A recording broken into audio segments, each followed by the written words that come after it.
In 2004, legend Jim Carrey and director Michael Gondry teamed up to film what is widely considered to be one of the best movies of this century, Eternal Sunshine of the Spotless Mind.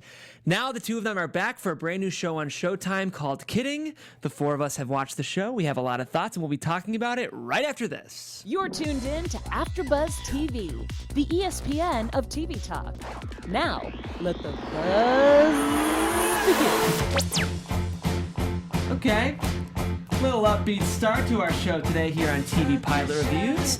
I already mentioned it, but this is from Eternal Sunshine of the Spotless Mind, which is a great movie in my opinion, kind of a polarizing movie and kind of a strange movie, but I think there are some tonal similarities to the show we're covering today on TV Pilot Reviews, which is of course Showtime's Kidding. Before we talk about the show though, I would love to introduce myself. Guys, my name is Jeff, and I'm surrounded by a group of brilliant panelists, including the beautiful Linda Antwi. Hi guys, Linda Antwi. And the beautiful Sam Davidson. Hello guys, Sam Davidson. I'm excited my family's back together. Yes, the fam, and the beautiful D'Angelo. Oh, Platt. thank you so much. You're welcome. Jeff, let's talk. I want to say your intros are very impressive. They've been better and better per episode. Thanks, guys. I feel very... smooshing the host. It's good. You know, it's easy to do a great cold open when I feel like I've got a great team. All right, this is getting sick and gross now. I don't like it. I don't like it. Just so you guys know, this is a pilot review show, so we just watched the pilot to Showtime's Kidding. We haven't seen any other episodes. I mean, no other episodes have been released, but we will only be talking about just this pilot, and next week we'll be talking about a brand new show. So any of our opinions are based on just the one episode we saw, and that's what we do for you is we review pilots. Today's show is called Kidding. It actually doesn't officially come out until next week, but Showtime released the pilot on YouTube. It stars Jim Carrey as a kind of struggling children's show host who is coming to grips with a recent family tragedy. Before we talk about the episode, we're going to watch the trailer as a panel, and those watching on YouTube, you'll be able to watch along. Let's watch it right now. View that no one can see, but you know it's there, and I do too. That's the part of you that no one can take away, because that's the part of you that's really you. You see, the stuff I like about you isn't the stuff on the outside. What I like about you is the other stuff. The inside stuff. Smiling skies. Smiles are a little gift we give each other. That's the most beautiful part of yourself. She left you because you're a pussy.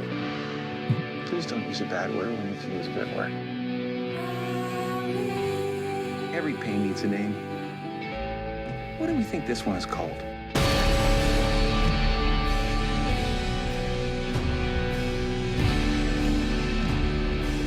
You are not a real person. You are a man in a box. You're a trusted brand. No one sees a man.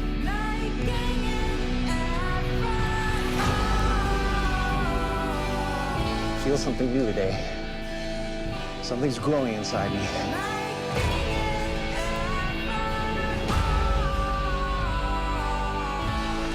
Our next guest raised your son, your daughter, your stepdaughter from his couch in Columbus, Ohio. Please help me welcome Mr. Jeff Pickles!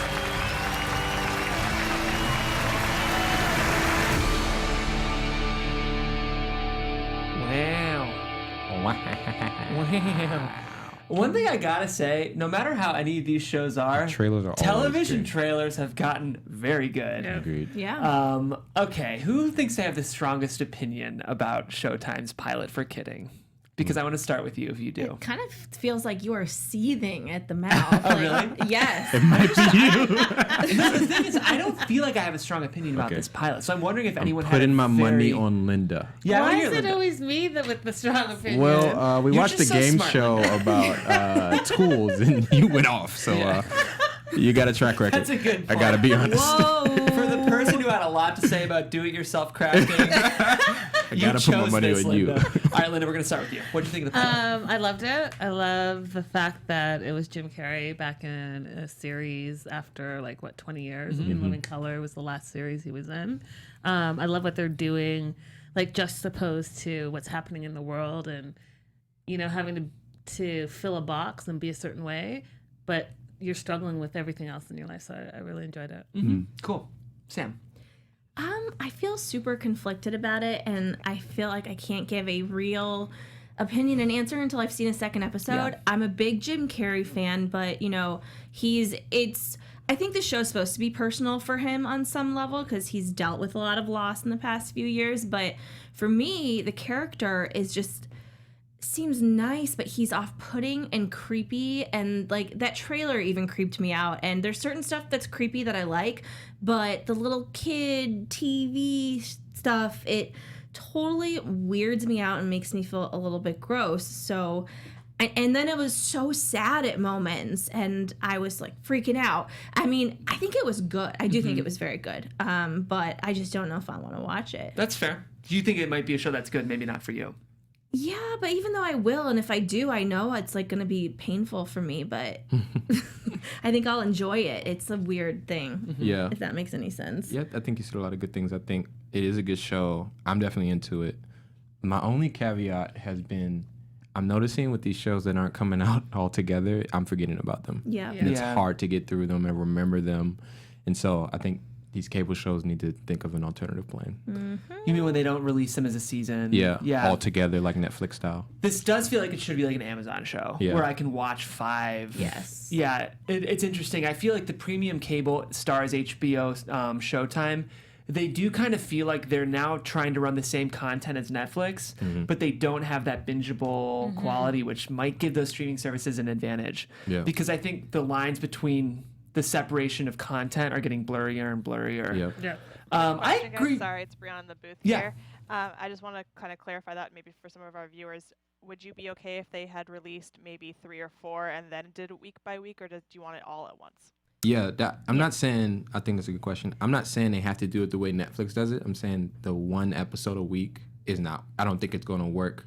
Even shows like Counterpart, which came on Stars, Yeah. I love that show. And it took me a minute to finish it because I just kept forgetting and Yeah. and that was released week by week. So like Bree's saying, maybe 3 episodes and then week by week, or 4 episodes week by week. Like something different than the traditional format. Especially with a new show that it's technically I mean, they said it was 30 minutes online, but it was more than 30 minutes. Barely, it's like 33. Yeah, so I mean, yeah, I think with that, they definitely needed more than one. Yeah, that's a good point.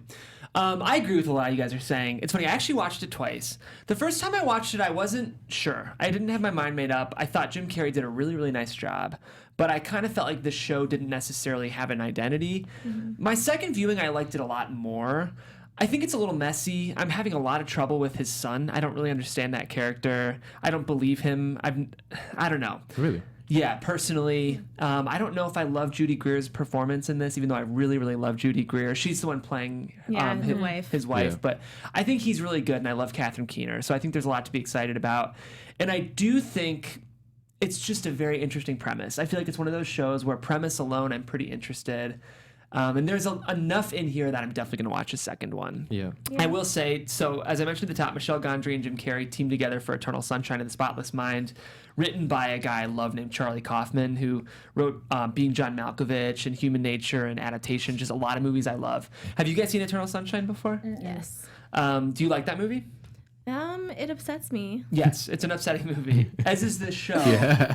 But Notice in a trend. did you feel like you were seeing some tonal similarities between the two? Oh, absolutely. Yeah. Yeah. You know what? That movie, it made me uncomfortable. I think if I really like a movie, especially the Jim Carrey movies, I've seen almost every one of his movies at least 3 times. Oh, wow. I think I just saw that one once. So yeah, it sounds like we're all at least liking it. I don't think it sounds like Linda's maybe liking it the most, but I think it sounds like all of us are going to give it one more episode, right? Absolutely. Yeah. Especially if you guys tell me to, then I'll trust you and I'll go on. Cool. So it sounds like we're all play on the pilot, and I think all of us would be an audience Double play as play. well. Yeah. If you like these kinds of shows. The show was created by Dave Holstein, who had worked on Weeds and actually most recently worked on Showtime's other kind of comic series, I'm Dying Up Here. But this is his first time with a creator credit on a show. Interestingly, he wrote this pilot in 2010, so he's had it in his back pocket for a long time. And his rule as a show creator was, I will not let this show get made unless Jim Carrey stars in the main role. Oh, wow. So the reason he was working on the show I'm Dying Up Here was he wanted to get on Showtime just so he could connect with Jim Carrey that way. Oh, wow. Because Showtime was trying to kind of groom Jim Carrey for Wow. a project. What you got to do, kids, You think the long game. Think the long game. And that's what he was doing. This is actually for you writers out there, of which Sam and I are both, and I know Linda writes as well. I think probably a lot of people in Hollywood at least are writing. D writes.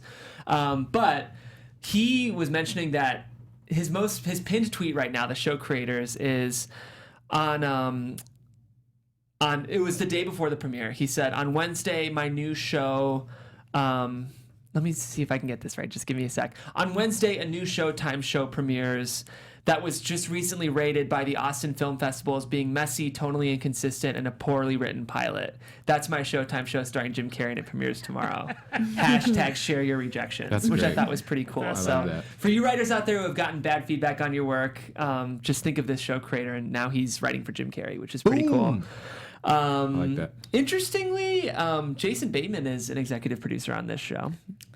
I don't know. You know, that doesn't, like, I was thinking about Ozark when we were talking just a minute ago. Like, there was something about it, probably just because I'm watching it, but that doesn't surprise me that much. Mm-hmm. Well, let's go ahead and talk specifics about this episode. At this point, guys, if you're curious about Kidding, we've given you our non-spoiler kind of take on the show. We will be getting into spoiler specifics. So, and we are not kidding about that. We are not kidding. Nice. Sam does stand-up comedy. Wow. Okay. Oh my gosh. I think it's hard to not talk about Jim Carrey's performance at the center of the show. As I mentioned, he's playing a sort of Mr. Rogers-esque children's host named Jeff Pickles. How do you guys feel about Jim Carrey in this role? Well, he's, in my opinion, the selling point. Yeah. He's all over the trailer. His name is here. He's probably the only reason. He's an EP on the show as well. And he's the reason I was intrigued by this show. So I think he did his job well. So short and sweet. I thought he was good. Like I said, it's just not the kind of characters that make me warm and fuzzy, but I am hoping that we see him grow. I just wish it was a little bit more realistic. I do have a qualm, which is that I think somebody that acts the way that he does, the character, and I mean, it seems to be a little bit mentally ill. Yeah. And if we're supposed to identify with this person and have them be our protagonist, it's kind of hard for me because I'm not sure who he's playing at the moment. I wanted him to be a little bit more real, like you know what a pussy is. More stable. It's not stable. It's that he's not that stupid. He should know what a pussy is at like 50 whatever years old. You know, those little things. It kind of just bothered me. But that could just be the writing too. I don't know. I think, well, one of the things that I like about the show is it's talking about how you deal with trauma and like mental health and like kind of pointing at that and how different people deal with like stuff like that. Yeah. And so I think there's an aspect of him that's relatable in that he's not fully taking on whatever the trauma is, and you see how that's affecting him because he's trying to hold it in. So that's one thing I actually liked about it. I thought about that when you just said that. So. It's like any of us could become unhinged. Yeah. I mean, it is the ultimate. I mean, again, spoiler territory, guys, but we find out quickly in the episode that he's lost his son to a tragic car accident. Mm-hmm. And people do say that the death of a child is, without a doubt, the worst pain that anyone can experience. Mm-hmm. So, yeah, I don't know. What are you thinking, Linda? No, I think that his character, he played it brilliantly. I think that if you think about being a kids TV host for 30 years and you have to be a specific way, and we think of like the Mr. Rogers and whatever out there, he still has to portray that because like they said, even in this pilot, it's like a multi-million-dollar industry. What I didn't know was that all his surrounding characters on the show are his family. So his sister is the head puppet maker. His dad is the EP on the Mr. Pickle show. So that part I didn't know about the You didn't pick up on that? About the family, is that it's the family business. Yeah. Because I was wondering how come the dad was able to relate to him so well. Do you know what I mean? Yes. Yeah, their relationships were so. Yeah. They felt like they blurred between personal and professional. Yeah. And so I didn't know till after I watched that that's his father as well. So back to my point. My point being is I think that he's been in a box and he has to stay in the box, and the dad's trying to keep him in the box. And I think that dealing with trauma in real life, of course, we're going to see him come unhinged. And I think that he played it beautifully. Yeah, I just, we didn't see a flashback, but I think that he's been like this all along, not just since his son died, is the impression I got. But I want to be wrong. I don't think so. I think that he had the perfect life. I think what I got from it, he had the perfect life. He was like Mr. Pickles. Everyone loved him, and he was always on. And then he had the trauma, and I think the flashback, for me at least in the pilot, was him reflecting on this actually really happened, because I don't think he in his mind is thinking that it actually happened. When you have He's a couple, in denial. I think you have a couple of different perspectives. From his perspective, he thought he had the perfect life, but you can tell that his wife wasn't really very happy, but she didn't have a reason to complain until the kid died. Like stuff. So it's like a lot of facets to this that's interesting to me. It's interesting too, Sam, because like I agree with you. It does feel unrealistic that someone in today's society wouldn't know the PUSSY word for female anatomy. But no, it's okay. It's but on I'm the show. Thinking out loud though, like I don't know if you guys have seen Mr. Rogers outside of his show, but he's kind of got a weird eccentricity about him. So. Sorry, I just have to say before I forget this. I did a spotlight on here maybe like 4 or 5 months ago. This guy, Brian Husky, who is a really funny comedian. He had these specials on the car. Gosh, I forget what network it was. I want to say the Cartoon Network, but I don't think so. And it's called Mr. Neighbor's House. And it's literally a guy that's in a mental hospital. And you find out at the end, and he just has this show in his head, and it is so dark and twisted. It's like a very dark comedy, but it's a fascination recently, the Mr. Rogers and all of that, because there's also a movie coming out. There's this. The documentary just came out. About and I think there's a Tom Hanks movie actually, because he told me, it's people are doing it, but it's a very kind of dark, creepy genre. Well, there's something inherently. It's interesting because there's something about children's hosts sometimes that can be a little unsettling. When you're looking at an adult whose entire professional life is to connect with innocence and children, it can be a little spooky as an adult to see a fellow adult forcefully adopt the mindset of a child. And I think like this show is really interested in exploring that, because I think just in the same way that the son's twins' loss of innocence happened when he saw his brother die, I think there was this really real loss of innocence for Jeff Pickles when he saw his own son die. And he had been living in this bubble of kind of childhood innocence. So he has to try to navigate what it's like to exist in a professional space where your job is to protect and preserve the innocence of children while also dealing with the very, very real and traumatic life consequences of the loss of your child. There's your tagline. Can you guys remind me, and maybe other people that don't remember, because it happened very quick and I wasn't sure what was happening. So again, spoiler alert, they're the two boys. Thank you. Jim Carrey over there.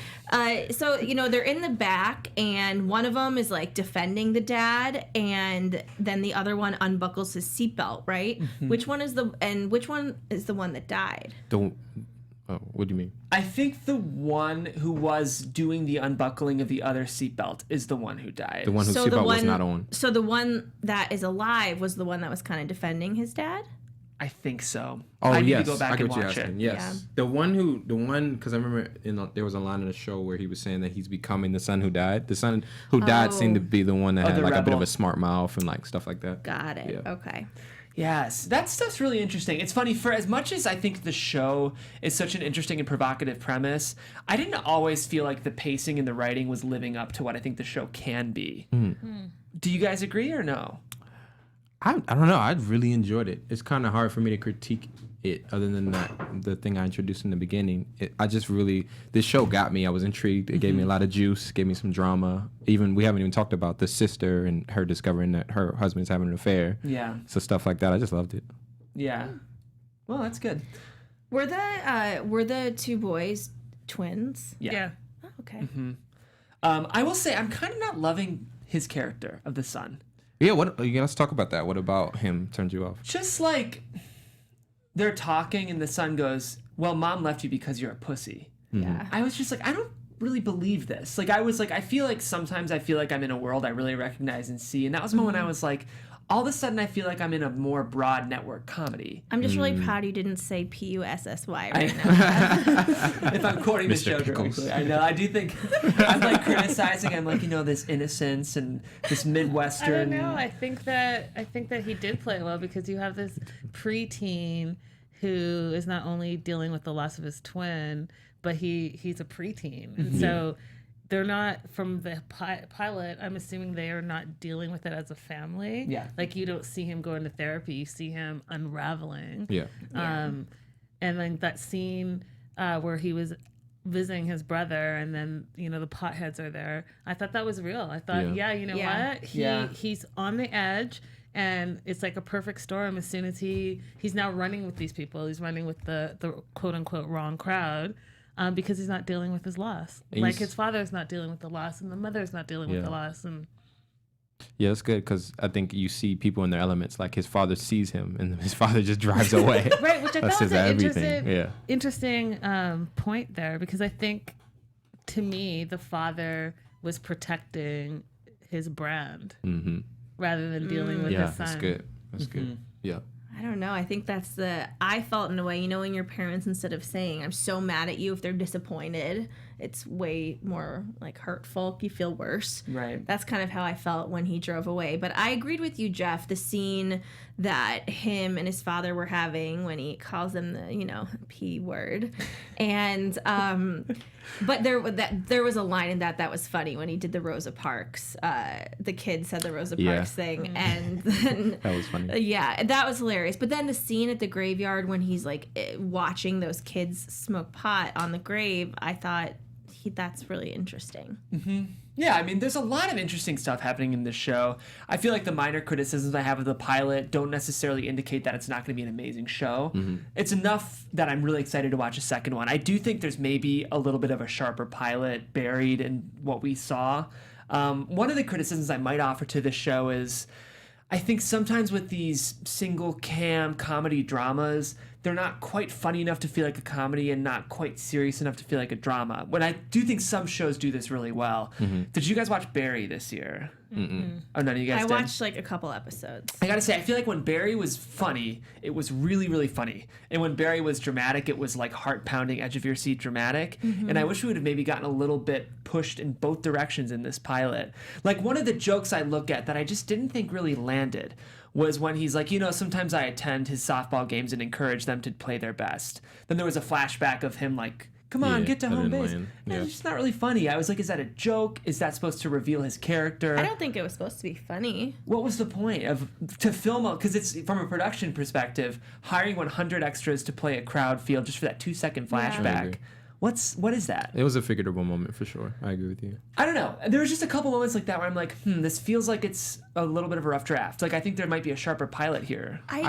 Sorry, it made me think that this could be a very smart show that episodes down revisit that flashback and someone sees it in a different way. I kind of have the feeling that might be what they're doing because the guy is a little bit delusional. And to see his flashbacks, I feel as though we're seeing them for a reason because they might not necessarily be valid or the way that they happen. I want to read a quote from Holstein. He said, "It wasn't about crafting an arc about a psycho Mr. Rogers. This is about a character in this age of darkness and lies and bullying who just wants to be good." That's good.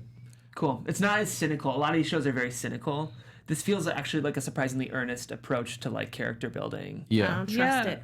I think she doesn't trust. I think that's an interesting point though, Jeff. It makes me think about the aspect that you want to either laugh more or feel like it's more serious. I think sometimes it's good when it's a happy medium for shows. Like even if I'm not laughing, I'm still entertained and I still think it's funny. Yeah. And like I don't think this show has to be the two extremes. I think it can tread the line and still be pretty good. Yeah, and it's definitely trying to. I think it's trying to keep a sense of realism and urgency about like the life we're actually seeing on screen. It's just it's so, like Linda said, losing a child and for a young boy to lose his twin, anybody to lose a twin, it is so sad and it just makes me so sad all the time. And I don't really want to watch a show about that unless he comes back as a ghost or something. I don't know. I get that. You know me. Fair enough. Yeah, it's fair. Well, I don't know. Do you guys have any more thoughts on Kidding before we sort of... I think we've had a good discussion. Yeah. I would be very curious to hear what you guys think of this show. Obviously, this isn't a show that's made for everyone. I think a lot of Jim Carrey fans who love a show like Ace Ventura might go into this kind of scratching their head because they forget that he loves to take on serious dramatic roles. This is more for the Truman Show. Man on the Moon. Yes. This is Truman Show fans. Truman Show fans, Man on the Moon fans. They said that it's the cousin in temperament to series like Smilf, and I'm dying up here. I just need to tell you guys something really quick about me and Jim Carrey. So when my parents got divorced, traumatic, 9, 10 years old, and I saw the Truman Show, they sent me, to a therapist because they got a divorce. They're like, just make sure she's all right. And I told my therapist, I just saw the Truman Show, and I think this is happening to me. Oh, no. Little Sam. I know. And she was like, honey, if that was happening to you, then this would be the best day of my life. Oh, way to go, therapist. Your therapist sounds awesome. Yeah. Great lady. Well, I'd say, again, if you've seen a show like Eternal Sunshine and you really like that show, this might be another show you would like. I do think other kind of Showtime single cams like Smilf would be a good antecedent to a show like this. Any other shows you guys might recommend based on this pilot? It's kind of unique. I'm trying to think. There's like offbeat FX shows, kind of, and Barry probably. I have seen a few episodes of that. Just some offbeat dark comedies. Offbeat. What was that show we watched on? It's a loose comparison on Stars. No, or was it? It was on Sci-Fi. I don't know. if Happy. That, yeah, like not. Oh, yeah. Not that it's like completely similar to it, but just that offbeat humor aspect to it. Sort of unreliable protagonist. Yeah. Yes. Yeah. Okay. Cool. Well, guys, this has been fun. Yeah, welcome back, everybody. It was Yeah, awesome. It's a treat. Definitely. I love the brilliant opinions of my co-panelists. They always make me think. And, of course, those co-panelists are D'Angelo Platt. I'm D'Angelo Friday, actually. D'Angelo Friday. Or D'Angelo Platt on good days. You can hit me up on Twitter at D'Angelo TV or on Instagram at D'Angelo. Friday. I don't even know where this is coming from. Okay. I got a lot of layers. Our numbers. That's my favorite part. Oh, we forgot to wait. We'll do it after we... I know. You went to me first. Come on, man. We got a routine All right, here. all right. We're going to come back. We do have to rate the pilot. I'm going to give this... Get together. I'm jumping the gun. I'm joking. No. It's an important segment. Our fans are going to want to hear this. I'm going to give this a 4.1. Ooh. Linda's upset. I still don't know his rating system after all this time. Like, I just don't know where it comes You from. gave it a higher. I thought that after he got married, like, it would just settle a little bit more, but The shade. clearly I was wrong. The shade. That was great. I'm going to give it a 4. Okay. What's with me in decimals and fractions? Stop it, Sam. Okay, 3.9 for me. And you still did decimal. What did we watch last week? And we gave 4s to that. I wasn't here. This is America to Me. Okay. Yeah, I gotta go lower than that then, because I gave that a 4. I gotta give this like a 3.65. We got to be consistent with our votes. Yeah. America to Me is really good, by the way. I'm still watching it. Yeah. It's awesome. Okay, I gotta return to it. It's awesome. Well, maybe we should make our way out now.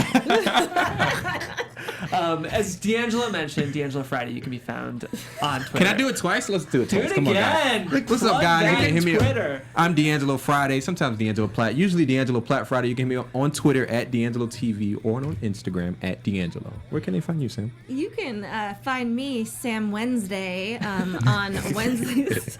Sam Davidson at SamD43, Twitter and Instagram, and SamDavidsonEntertainment.com. I'm happy to be back. Aww. And I am Linda So Girly all across social media, and hit me up. Let's And you guys continue can the conversation. I felt the pause. Forget what she has to say. I feel like all of us have forgotten how to host in the last 4 minutes. You can continue the conversation with Linda. I recommend it. She's a great conversationalist, as you guys know.